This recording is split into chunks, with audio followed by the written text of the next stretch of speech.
কাঁকরোল ধুয়ে মাঝামাঝি কেটে নিই, জল থেকে তুলে ঠান্ডা করতে দিলাম। ঠান্ডা হয়ে গেলে বীজগুলোকে এইভাবে তুলে এক জায়গায় রেখে দিলাম। দেখো বন্ধুরা, এইভাবে সব বীজগুলো বের করে আমি আলাদাভাবে এই সাইডে রেখে দিয়েছি। এবারে মিক্সিতে সর্ষে, পোস্ত, কাঁচা লঙ্কা, নারকেল আর কাঁকরোলের বীজ একসঙ্গে বেটে নেব। এটা মিক্সিতে বেটে নিয়েছি। বাটা মশলায় 1 চামচ বেসন, সামান্য হলুদ, অল্প চিনি, পরিমাণ মতো নুন, অল্প কালো জিরে দিলাম। এবার মাখিয়ে নিলাম। এবার কাঁকরোলের ভেতরে আমি এটা ভরতে থাকলাম। এভাবে সবগুলো করে নিলাম। আগে থেকে ভেজানো চাল মিক্সিতে বেটে নেব। চাল বাটায় অল্প নুন, 2-4টে চিনির দানা মিশিয়ে দিলাম, অল্প সাদা তেল দিলাম, চাল বাটা মাখিয়ে নিলাম। এইভাবে তৈরি করে নিলাম।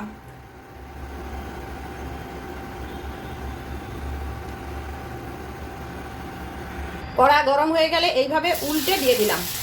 এরপরে এর উপরে অল্প অল্প অল্প অল্প করে চাল বাটা লাগিয়ে দিলাম। এটা চাল বাটা দিয়েই করলে ভালো খেতে হবে। এক এক করে উল্টে দিলাম। হালকা তাপে সময় নিয়ে এদিক ওদিক করে ভেজে হয়ে গেল।